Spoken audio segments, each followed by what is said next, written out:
এখন সম্প্রচারিত হবে রেডিও তেহরান থেকে আজকের সর্বশেষ বিশ্ব সংবাদ। সংবাদ শিরোনাম।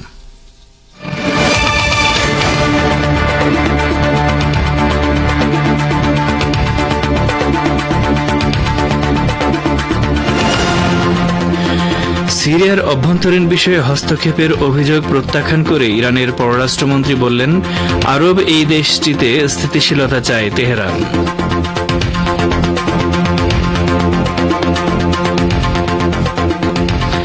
গাজা উপত্যকার উত্তরাঞ্চলে অবস্থিত কামাল আদ-দাওয়ান হাসপাতালে ইহুদিবাদী বাহিনীর ভয়াবহ গণহত্যা ঘৃণ্য যুদ্ধাপরাধ বলল ইরান, হামাসের তীব্র নিন্দা।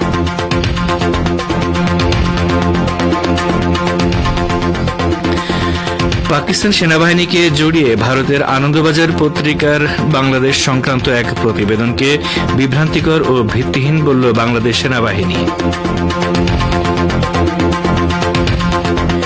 এবং গাজাবাসী ফিলিস্তিনিদের প্রতি সমর্থন অব্যাহত রাখার প্রত্যয় হুথি আনসারুল্লাহ আন্দোলনের। ইসরায়েলে আবার ক্ষেপণাস্ত্র হামলা চালাল ইয়েমেন।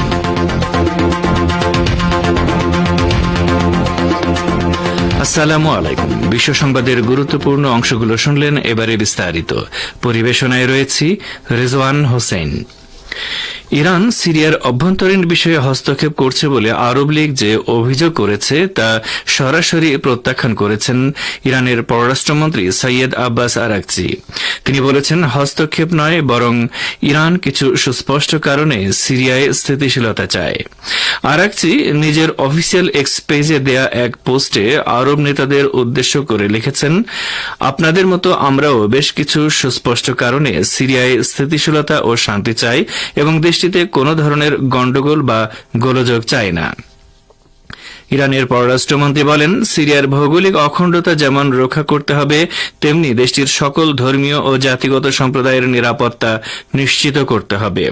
সেই সঙ্গে সিরিয়ায় অবস্থিত পবিত্র মাজারগুলোর নিরাপত্তা ও পবিত্রতা রক্ষা এবং সাধারণ মানুষের কাছ থেকে অবৈধ অস্ত্র ফিরিয়ে নিতে হবে। সিরিয়ার অভ্যন্তরীণ বিষয়ে বিদেশি হস্তক্ষেপের বিরোধিতা করে আরাকচি বলেন, সিরিয়া যাতে সন্ত্রাসবাদের অভয়ারণ্যে পরিণত হতে না পারে সে বিষয়টি নিশ্চিত করাও জরুরি। ইসলামী প্রজাতন্ত্র ইরানের পররাষ্ট্র মন্ত্রণালয়ের মুখপাত্র ইসমাইল বাকাই ফিলিস্তিনের গাজা উপত্যকার কামাল আদ-দাওয়ান হাসপাতালে ইহুদিবাদী সেনাদের হামলার কঠোর নিন্দা করেছেন। হামলার ঘটনাকে তিনি ঘৃণ্য যুদ্ধাপরাধ এবং মানবতা বিরোধী অপরাধ বলে উল্লেখ করেন। ইরানের এই মুখপাত্র বলেন, ফিলিস্তিনি ভূখণ্ডের স্বাস্থ্য ব্যবস্থাকে পুরোপুরি ধ্বংসের জন্য তারা এই হামলা চালিয়েছে।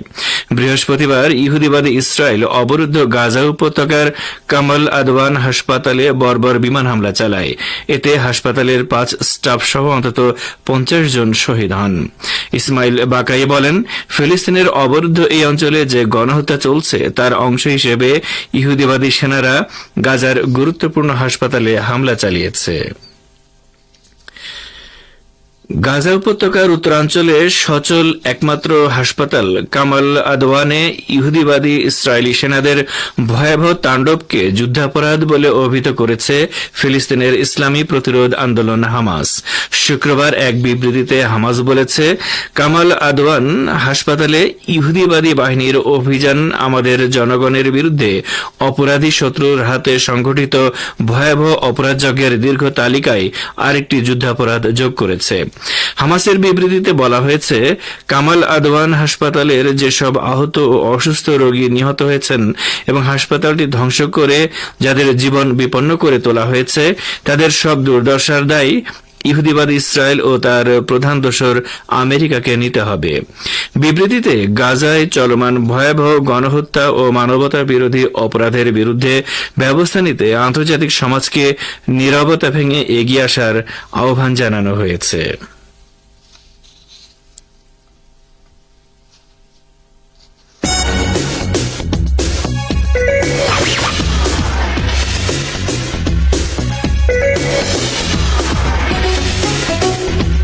রেডিও তেহরান, খবরের সঙ্গে 24 ঘন্টা। ভিজিট করুন আমাদের ওয়েবসাইট parstoday.ir/dn।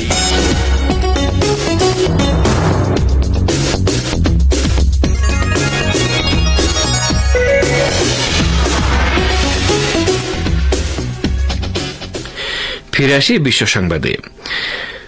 ভারতীয় গণমাধ্যম আনন্দবাজার পত্রিকার অনলাইন কর্তৃক প্রচারিত উর্দিতে বাঙালি গণহত্যার রক্তের ছিটে 53 বছর পর বাংলাদেশে ফিরছে সেই পরাজিত পাক ফৌজ শীর্ষক প্রতিবেদনের প্রতিবাদ জানিয়েছে বাংলাদেশের আন্তঃবাহিনী জনসংযোগ পরিদপ্তর আইএসপিআর। আজ এক সংবাদ বিজ্ঞপ্তিতে আইএসপিআর জানিয়েছে, ভারতীয় গণমাধ্যম আনন্দবাজার পত্রিকার প্রতিবেদনটিতে বাংলাদেশ সেনাবাহিনী সম্পর্কে বিভ্রান্তিকর এবং ভিত্তিহীন তথ্য উপস্থাপন করা হয়েছে।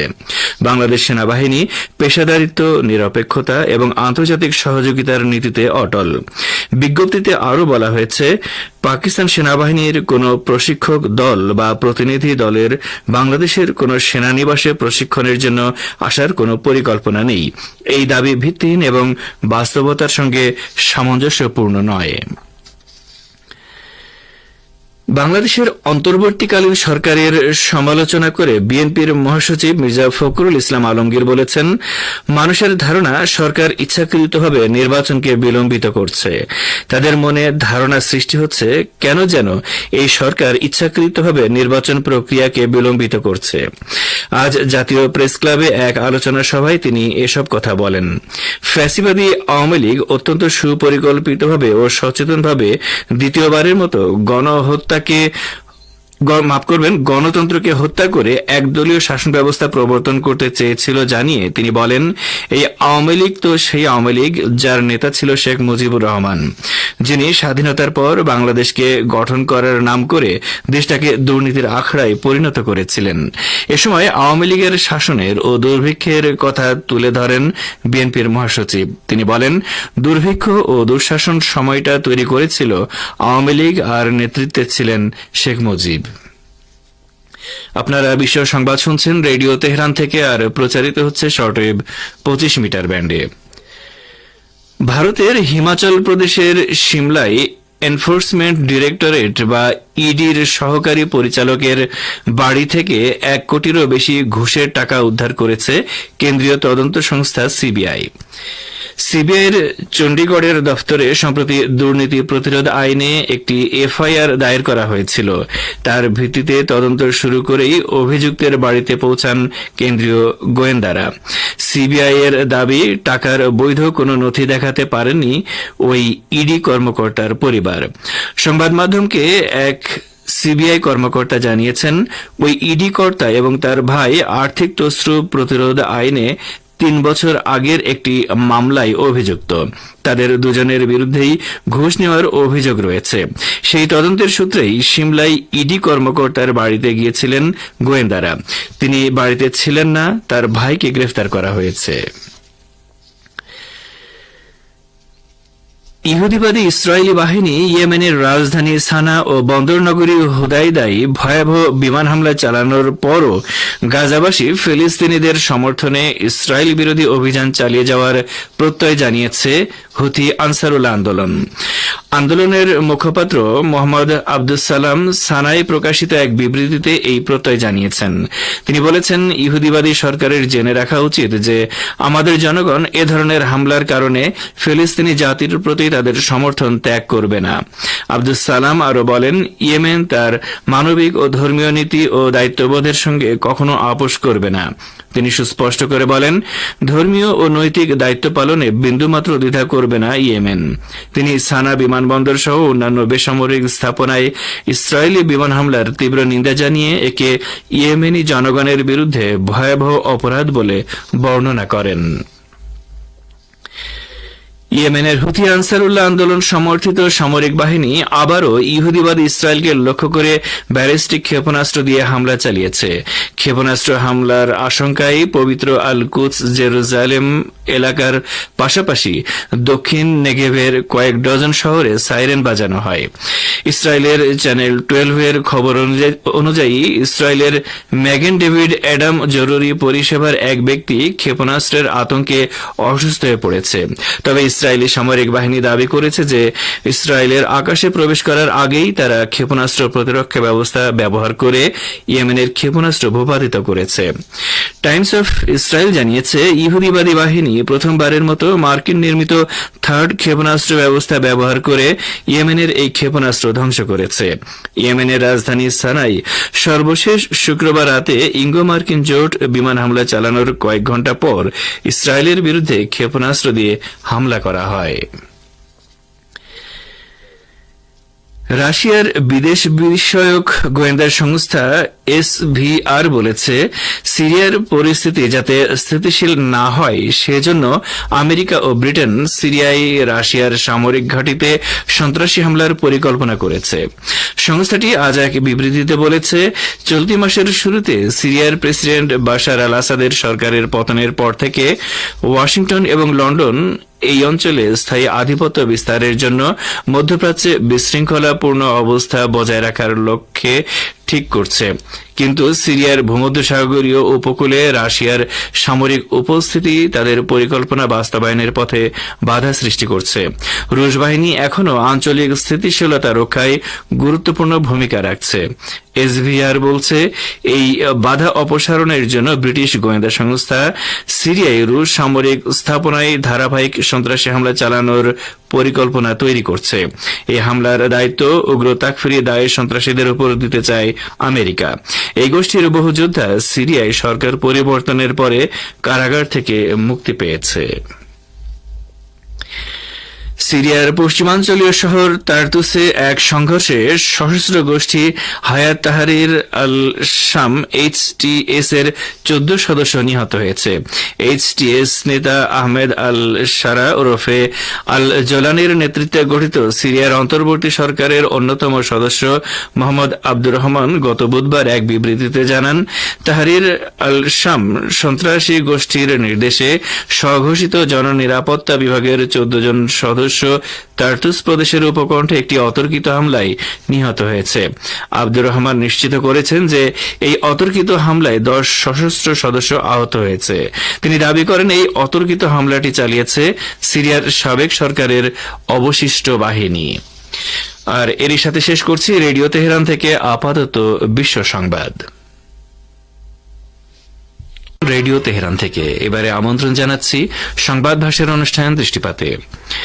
মার্কিন যুক্তরাষ্ট্র রাশিয়ার প্রতিবেশী দেশগুলোর পাশাপাশি আফ্রিকা মহাদেশে জৈব গবেষণাগার নির্মাণ ও পরিচালনায় বিশেষ মনোযোগ দিয়েছে। এসব গবেষণাগারের কার্যক্রম চিকিৎসা গবেষণার মধ্যে সীমাবদ্ধ নয়, বরং এগুলো সম্পূর্ণ সামরিক প্রকৃতির। এ সম্পর্কে এখন রয়েছে একটি পর্যালোচনা, শুনুন সোহেল আহমেদের পরিবেশনায়। রাশিয়ার আশেপাশের দেশগুলোতে জৈবিক গবেষণা কার্যক্রম চালিয়ে যাওয়ার মাধ্যমে আমেরিকা নতুন প্রজন্মের জীবাণুঅস্ত্র তৈরি এবং সেগুলোকে মোকাবেলা করার জন্য ওষুধ প্রস্তুত রেখে পাশ্চাত্য এবং তাদের ওষুধ কোম্পানিগুলোর উপর নির্ভরতা বাড়াতে চাইছে। প্রথমত, আমেরিকা তার নাগরিকদের ঝুঁকিতে না ফেলে দেশের সীমানার বাইরে তার জৈবিক গবেষণা পরিচালনা করার সুযোগ পাচ্ছে। এর ফলে আঞ্চলিক ঝুঁকিও থাকছে না। দ্বিতীয়ত, মার্কিন যুক্তরাষ্ট্র এই পদক্ষেপের মাধ্যমে আন্তর্জাতিক চুক্তিগুলোকে পাশ কাটিয়ে তার অশুভ লক্ষ্য হাসিল করতে সক্ষম হচ্ছে।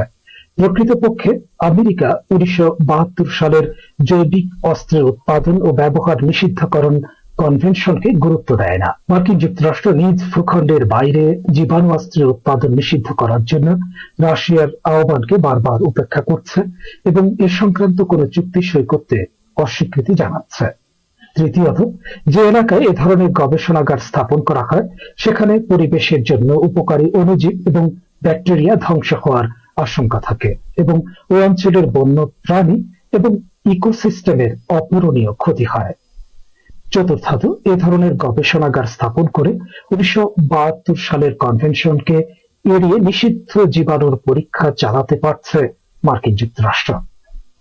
সাম্প্রতিক বছরগুলোতে ককেশাস এবং মধ্য এশিয়ার দেশগুলোতে সংক্রামক রোগের বিস্তারের কারণে অনেক বিশেষজ্ঞ মনে করেন এই অঞ্চলের দেশগুলোতে মার্কিন জৈবিক গবেষণাগার স্থাপনের কারণে এই সংক্রামক রোগগুলো ছড়িয়ে পড়েছে।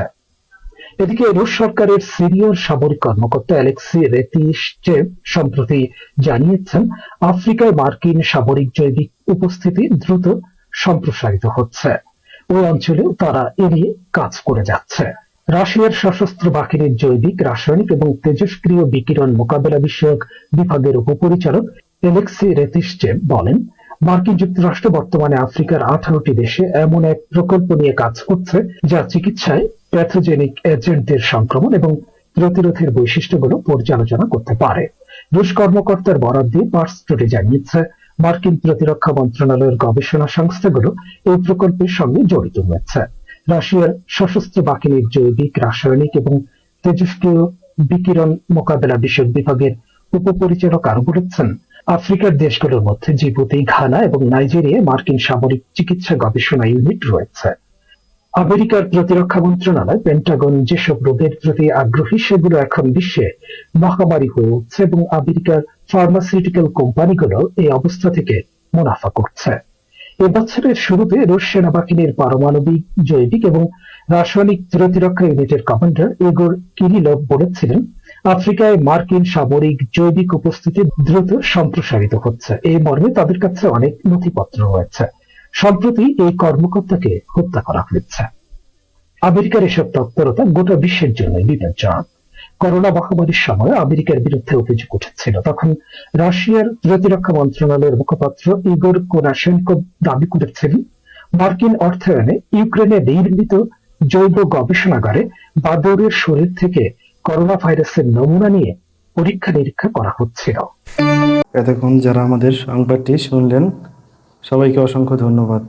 আমাদের নিয়মিত ভিউয়ার যারা আছেন তাদের 82% ভিউয়ার্স এখনও আমাদের চ্যানেলটি সাবস্ক্রাইব করেননি।